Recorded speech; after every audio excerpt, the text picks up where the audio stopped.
안녕하세요. AI 시대 치과 인문학 더하기라는 제목으로 강의를 드릴 연세대학교 황충주입니다. 대놀 수요 세미나에서 처음으로 인문학 강연을 진행하게 되었는데 그 포문을 제가 열게 되었습니다. 치과 의사분들이 공감하실 수 있는 주제들을 준비했으니 편안한 마음으로 들어주시고 준비한 주제들에 대해서 같이 생각해보는 시간을 가졌으면 좋겠습니다. 2019년 겨울 중국 우한에서 유행하기 시작한 코로나19는 해수로 3년이 지난 지금까지 저희를 어렵게 만들고 있습니다.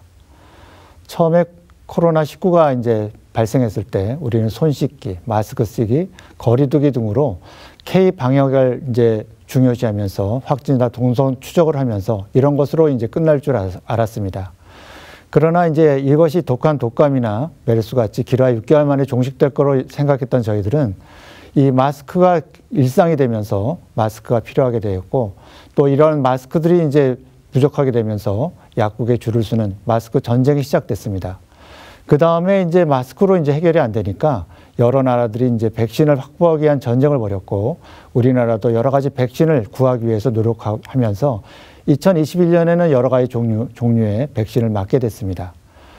세계 75%의 많은 백신들이 10개 국가에서 독점되는 사태가 벌어졌고 또 이런 상황 속에서 이제 여러 가지 델타 또는 오미크론의 그 변화된 그 바이러스로 인해서 저희들이 백신의 여러 가지 종류들을 또 다양화할 수밖에 없게 되었습니다. 이런 오미크론의 변종이 일어나면서 저희들은 3차 접종을 맞게 되는 이제 경우가 생겼고요. 또 이런 것들이 이제 어른뿐만 아니라 자라는 애들까지도 백신을 맞아야 되는 상황이 벌어지게 됐습니다.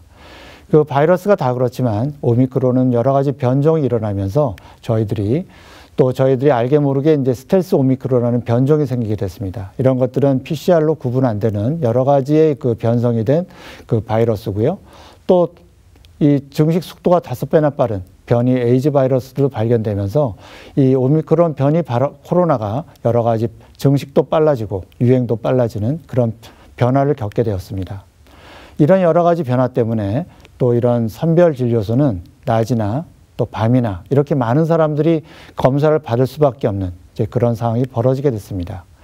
또 이런 상황들이 계속 바뀌면서 고위험군이나 또 일반인들은 코로나를 이제 그 PCR 검사를 하거나 또는 항원 신원 검사를 받기 위해서 여러 가지 단계를 겪으면서 저희들이 이제 변화된 상황을 겪게 됐습니다. 이런 상황 속에서 신속 항원 검사 키트들이 이제 부족한 사태를 벌어지게 되었고요. 또 이런 여러 가지 코로나19는 우리가 보통 신규 확진자가 9만 명, 10만 명을 넘어섰게 됐고요. 또 이런 것들이 이제 2월 말 기준으로 20만 명, 30만 명을 이제 가능하다고 얘기하고 있고 또 3월 초에는 최악의 경우 50만 명까지 이제 늘어나는 이제 그런 변화를 겪게 됐습니다. 또 이런 여러 가지 상황 속에서 3년 동안 많은 사람들이 그 거리 멈추기, 또 거리 두기, 또 이런 상황 속에서 많은 자영업자들이 고통을 겪고 있는 것이 사실입니다. 이런 여러 가지 그 코로나 바이러스로 인해서 나타나는 여러 가지 문제점 중에 하나가 경제적인 위기입니다.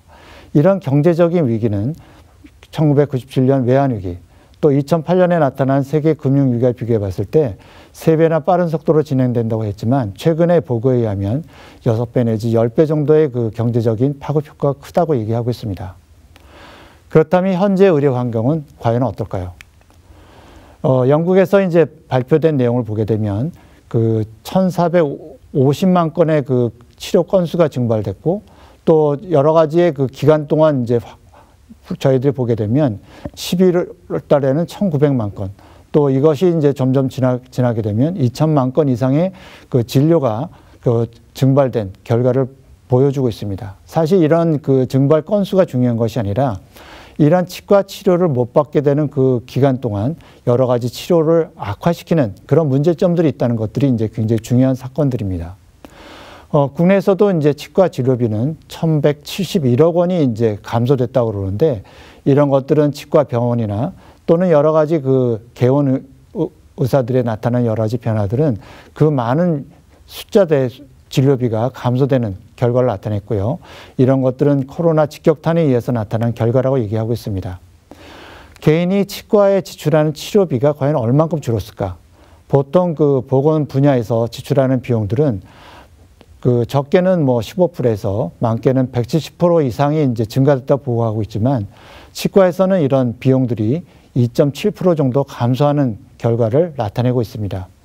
개원하신 분들은 이런 것들이 한 30% 정도 이 체감 지수가 나타나는 것을 보고 또 이런 것들을 정부에서 이제 그 보상해주는 그런 보상책들이 없기 때문에 굉장히 큰 지출에 비해서 수입이 없는 것으로 이제 나타내고 있습니다. 특히 이제 코로나19로 이제 치과 피해가 컸다고 얘기하는데 이런 것들은 이제 보통 저희들이 생각하는 소아 아동에서 또 60세 이상의 그 노인 인구에서 이런 것들이 굉장히 많이 나타나고 있습니다. 실제적으로 저희들이 보게 되면 이런 그 건수나 또는 이런 비용들이 굉장히 많이 피해를 많이 보고 있고 또 이런 걸로 인해서 또 치과의 수입들이 굉장히 줄어든 것들을 저희가 볼 수가 있습니다. 또한 동네 치과에서는 이런 여러 가지 그 방역을 위해서 이제 쓰는 글러브라든가 마스크를 위해서 소모되는 비용 또는 이제 환자들이 왔을 때 이제 소독을 하기 위해서 쓰는 시트지 그리고 이제 그 QR을 체크할 수 있는 컴퓨터라든가 또는 이제 이런 손소독을 위한 소독제 이런 감염 관리비들이 상승하기 때문에 동네 치과에서는 수입은 줄고 또 지출은 늘어나는 이제 그런 결과를 이제 나타내고 있습니다. 많은 개업하신 분들의 얘기를 들어보면 치과 위생사 구하기가 굉장히 힘들다 그럽니다. 이런 여러 가지 이제 코로나 상황에서는 그 치과에서 여러 가지 일을 특히 이제 방역을 위해서 이제 치과 위생사가 더 필요한 상황인데 이 치과 의사들이 이제 부족하다 보니까 여러 가지 이제 힘든 상황들이 벌어지고 있습니다.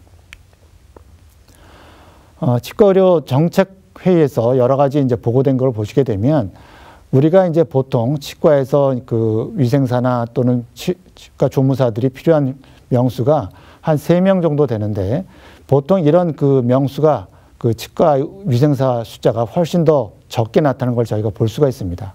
그래서 이런 인원들이 이제 많아야 되는데 이런 인원들이 없기 때문에 굉장히 환자를 치료하는데 또는 방역하는데도 굉장히 어려운 상황을 이제 겪고 있습니다.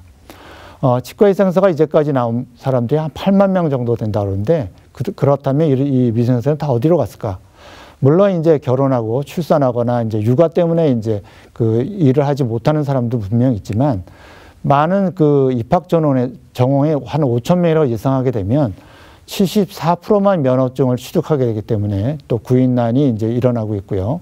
또 한 가지는 이제 이런 그 합격을 해서 그 치위생사의 자격을 얻게 됐지만 이런 사람들의 한 52%가 활동 중지를 하는 그리고 이제 이런 면허가 장롱 면허로서 이제 있는 그런 사람들이 굉장히 많다는 거죠.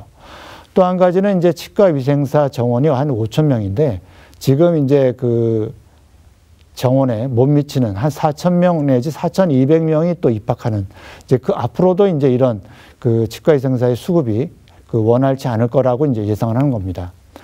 그래서 특히 이제 치과 위생사들이 이런 치과에서 이제 일을 안 하고 딴 데서 여러 가지 일을 하는 이유는 치과가 굉장히 힘들다는 거죠. 손도 많이 가고 해야 될 일도 많고 또 여러 가지 이제 이런 여러 가지 문제점이 있다 보니까 동네 치과들은 정상적으로 환자 보는 게 굉장히 어려운 그런 상황입니다. 그래서 많은 그 구직자들은 지방에 있는 그런 치과보다는 수도권 또는 대형병원에 가서 이런 일을 하고 싶다는 그 구직자들이 굉장히 많습니다. 그래서 그 지방에 있는 치과라든가 또는 그 중소치과들은 사람을 구하는 것이 이제 굉장히 어렵고 또 구인 광고를 내더라도 이 구인 광고에서 찾아오는 그런 치과 위생사들 뽑기가 굉장히 어렵고 평균적으로는 2개월 이상, 어떤 때는 6개월 이상 1년을 걸려도 그 필요한 위생사를 구하지 못하는 이제 그런 상황까지 이제 벌어지는 일들이 이제 비일비재하다는 거죠. 특히 개원가에서는 그 치과 위생사가 이제 2년, 3년 일하다가 또 휴직하고 또 다시 이제 새로운 위생사를 뽑아야 되는 그런 일이 이제 반복되고 있습니다. 그런 이유는 2년, 3년 일하던 치과 위생사들이 또 이런 일을 끝나고 나서 실습급여나 또는 실업급여를 받게 되면서 그 자체가 이제 2년, 3년 한 다음에 휴가비를 받는 거로 생각하는 단기 구직자들이 이제 많기 때문에 이런 일이 반복되고 있습니다. 그래서 정부에서는 이 실업급여를 반복적으로 이제 받는 사람들을 그다음부터는 제대로 이제 이런 것들이 진행되지 않을 경우에는 실업급여를 50% 깎겠다 하는 이제 그런 그 강구안을 이제 지금 내고 있습니다. 그래서 과연 이런 것들이 이제 얼만큼 효과를 낼지는 좀 저희들이 봐야 될 것 같습니다. 몇 년 전에 이제 여러분들은 이제 일간 신문에서 보신 것처럼 그 교정치과에서 치과 교정비를 66만 원 정도를 받고 이런 치료비를 받은 다음에 야반도주한 이제 강남 치과에 대한 기사를 읽어보셨을 것입니다. 근데 이거를 이제 좀 더 자세히 보면 이 병원은 사무장 병원이었고 이런 사무장 병원에서는 결코 이제 환자를 위한 것이 아니라 돈을 벌기 위한 수단으로 이제 이런 여러 가지 이제 그 이벤트나 또는 할인 정책을 피면서 환자들한테 피해를 입혔던 거를 저희가 볼 수가 있습니다. 요거는 또 다른 치과입니다. 이 치과는 이제 하루 전까지만 해도 현금을 내면 더 싸게 해주겠다. 이렇게 해서 이제 계좌 이체를 받았지만 실제적으로 그 다음날 가보니까 그 병원이 폐업된 이제 그런 치과를 저희가 볼 수가 있습니다. 그래서 이 제2의 또는 제3의 이제 치과들이 이런 폐업 위기설이나 또는 여러 가지 이제 그 추진을 할 것 같은 그런 이제 상황이 벌어지는 치과들이 굉장히 많죠. 다시 말하면 이런 불법 의료 광고들은 할인 광고, 무료 광고, 이벤트 광고, 허위 과장 광고를 겪으면서 이런 여러 가지 이제 그 불법적인 그 병원을 운영하고 있는 것을 이제 저희가 볼 수가 있습니다.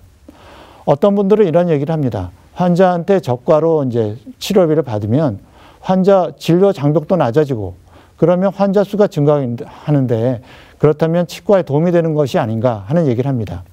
환자한테 저가 수가를 이제 받게 되면 환자한테 과연 이득이 될까? 이거는 실제적으로 이제 치과에서 광고했던 그런 내용입니다. 치과 교정비 99만 원, 뭐 악마 교정 119만 원. 그래서 뭐 떡볶이, 오뎅, 순도보다 훨씬 뭐 싼 가격, 하루에 5,500원 또는 커피값 3,300원으로 치료를 받아라 이렇게 얘기합니다. 그렇게 되면 뭐 하루에 이제 3,300원을 이제 절약하면 한 달이면은 99,000원 이 정도면 교정 치료를 받을 수 있다 이렇게 얘기를 하죠. 그래서 이런 그 이벤트를 하거나 할인 광고를 하거나 또 이런 그 환자한테 이제 현금으로 이제 받아서 치료를 이제 해주는 그런 여러 가지 그 치과들이 결국은 이제 파산하게 되는 이제 그런 결과를 나타내는 겁니다. 환자들한테 이제 선납금을 받고 또 이벤트를 하면서 환자들을 모아놓은 다음에 환자한테 치료비를 받았던 걸 받고 또 이런 것들이 폐업하게 되는 그런 수술을 겪게 되면서 치과는 돈을 이제 받고 도주를 하겠지만 그 치과에서 이제 치료비를 냈고 치료를 받겠다고 하는 환자들은 큰 피해를 입게 되는 그런 상황이 되는 거죠. 그래서 환자들은 이런 그 먹튀 치과를 해결하기 위해서 또 의료 소송이나 또는 민사나 형사나 또는 소송으로 가야 되는 그런 어려운 문제점들이 이제 갖게 되고요.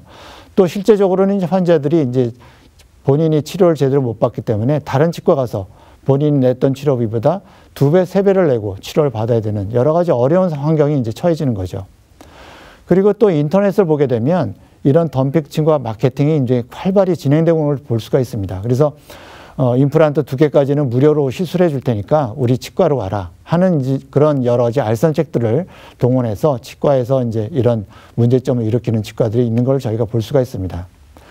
이렇게 제대로 치과 치료비를 못 받는 그런 환경인데도 우리가 정상적인 치료비를 받겠다고 얘기하지만 치과 치료비 자체가 다른 치과에서 너무 낮아지다 보니까 환자들이 와서도 치과 치료비를 흥정하는 경우가 굉장히 많습니다. 특히 이제 뭐 아는 사람들이 와서도 우리가 할인해 줘야 되는데 다른 치과는 이런 치료비가 더 싼데 왜 이만큼 받느냐 하는 요구 때문에 저희들이 굉장히 곤란한 경우를 겪게 되는 거죠. 특히 이제 그 정부에서는 치과 치료비들이 이제 치과마다 다르니까 이런 치과 치료비를 그 주유소나 또는 음식점처럼 병원에다 이제 게재를 해라.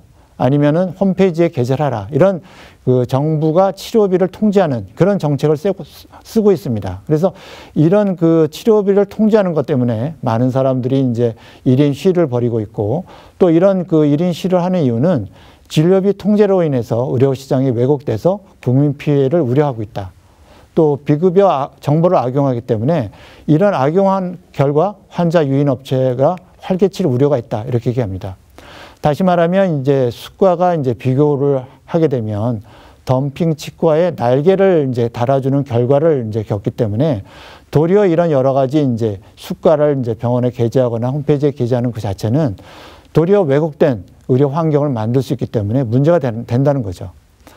그리고 환자를 보다 보면 요새 환자들은 이제 화만 나면 물건을 던지거나 의료기기를 던지거나 하는 여러 가지 문제점들을 야기하고 있습니다. 물건만 던지면 큰 문제는 아닌데 또 이런 것들에 대해서 또 환자한테 또 피해를 입는 의사들이 굉장히 많습니다. 또 의사가 이제 환자한테 살해된 경우도 있고요.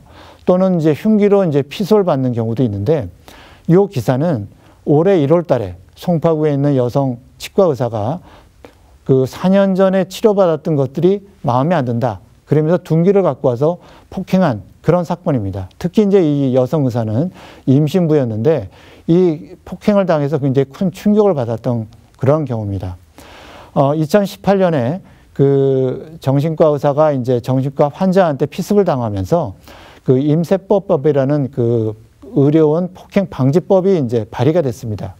그래서 이제 환자들한테 이제 피해를 받지 않도록 또 뭐 적게는 뭐 700만 원, 1000만 원, 또 뭐 크게는 이제 뭐 환자 그 의사를 폭행한 환자들은 뭐 징역까지 살도록 이제 만들어 놨는데 이런 것들이 제대로 작동이 안 되면서 또 환자들은 여러 가지 피해를 입는 것이 이제 실제 상황입니다. 그리고 환자들하고 여러 가지 이제 치료하다 보면 의료 분쟁을 겪게 되는데 이 환자들은 의사들이 자기를 무시한다. 또는 어떤 경우에는 치료가 제대로 안 됐다면서 의료 분쟁이 이제 가게 되고요. 또 의사는 의사대로 치료를 잘해줬는데 이런 문제점이 이제 생기면서 또 의료 분쟁이 또 의료 소송을 가게 되는 그런 어려운 역할을 담당하게 됩니다. 수입은 줄고 임금은 늘어나고 있고 환자들한테는 여러 가지 어려운 상황이 이제 벌어지는 이제 치과에서 여러 가지 이제 규제 법안이라든가 이런 것들이 이제 개헌과는 여러 가지 숨통을 막히게 하는 여러 가지 상황이 벌어지고 있습니다. 그래서 치과 의사들은 여러 가지 상황들이 벌어지면서 이런 여러 가지 스트레스를 이제 받게 되죠. 그래서 이제 의사들은 이제 집에서 병원까지 왔다 갔다 하는 여러 가지 상황들이 매일매일 똑같은 상황이지만 또 이런 여러 가지 스트레스를 받게 되면 여러 가지 그 의사들은 시지프스가 이제 산꼭대기에 돌을 올려놓고 다시 아침에 다시 올려야 되는 그런 여러 가지 이제 어려운 상황을 겪는 것처럼 스트레스를 많이 받게 됩니다. 그래서 저녁에 들어와서 혼자 시간을 이제 어떻게 보내야 될까? 이제 본인들이 이제 생각할 때 보면 내가 이렇게 꼭 이렇게 살아야 되나? 또 이런 일상들에 이제 내가 그 환경에 너무 불평불만하지 않는 건가? 또 이런 거를 해결하려면 어떻게 될 건가? 하는 본인들의 여러 가지 생각들을 하게 됩니다. 그래서 이런 여러 가지 본인들이 버티면 벌수록 힘든 그런 상황 속에서 해결할 수 있는 방법들이 없을까? 이제 저희들이 고민하게 되죠. 그래서 의료인인 치과 의사들도 스트레스의 압박이 굉장히 큰 것은 사실입니다. 그래서 치과 의사들이 감정 노동자의 심한 직업군으로서 이제 등록이 돼 있고요. 그 순위를 보게 되면 19위에 랭크되어 있다고 합니다. 그래서 어쨌든 이제 의료인들이 가장 그 스트레스가 많은 것들이 환자에 대한 스트레스, 병원 경영에 대한 스트레스, 이런 여러 가지 때문에 굉장히 심한 상태가 되는 거죠. 또 치과 의사들이 이런 여러 가지 이제 상황을 이제 겪게 되면서 여러 가지 번아웃 증후군을 겪게 되면서 피곤하고 또 일상생활에 또 지치고 또 우울증을 겪게 되는 여러 가지 치과 의사들이 늘어난 걸 저희가 볼 수가 있습니다. 그래서 이런 여러 가지 스트레스를 받다 보니까 치과 의사들이 많이 아픕니다. 일반인에 비해서 저희들이 근골격계에서는 28배, 뭐 여러 가지 신체적으로 아프고 또 우울증에 또 4배 정도의 위험에 처해 있고 또 암에 걸리는 환자들도 이제 암에 걸리는 치과 의사들이 보통 일반 사람보다 더 많은 이제 그런 것들을 겪게 되고요. 또 심지어는 이제 1년 이내에 자살할 생각도 하는 그 치과 의사들도 16%에 달한다고 얘기를 하죠. 여러분들이 이제 이상한 나라의 앨리스라는 책을 보시게 되면 붉은 여왕하고 또 앨리스가 이제 손을 잡고 힘껏 달리는 그런 상황을 이제 보신 적이 있을 겁니다. 근데 앨리스가 이렇게 얘기하죠. 붉은 여왕의 손을 잡고 계속 달리는데 계속 제자리입니다. 그래서 앨리스가 이제 물어봅니다. 왜 이렇게 달리는데 제자리죠? 그랬더니 붉은 여왕이 주변 세계도 변하기 때문에 계속 달려야 되는데 더 이렇게 달리지 않으면 주변 세계보다 뒤떨어지니까 이렇게라도 달리지 않으면 안 되고 더 앞으로 나가기 위해서는 더 2배, 4배 정도 더 힘껏 달리지 않으면 안 된다. 이렇게 얘기를 하죠. 다시 말하면 우리들의 일상들이 굉장히 힘들기 때문에 이런 여러 가지 문제점들을 해결하려면 어떻게 해야 될 것인가 하는 것들을 저희가 한번 생각해 봐야 될 것 같습니다. 아인슈타인이 이런 얘기를 하죠. 어제와 똑같이 살면서 다른 미래를 기대하는 것은 정신병자 초기 증상이다. 이렇게 얘기를 합니다. 그렇다면 우리 치과 의사들이 이런 여러 가지 스트레스를 받고 또 우리가 똑같은 일상 또 여러 가지 스트레스를 받는 이런 상황들을 어떻게 이제 저희들이 개선할 수 있을까 또 극복하기 위한 대안들은 없을까? 이런 것들을 생각하게 됩니다. 여러분들한테 이제 극복하기 위한 대안에 대해서 잠시 후에 같이 생각해 보도록 하겠습니다. 감사합니다.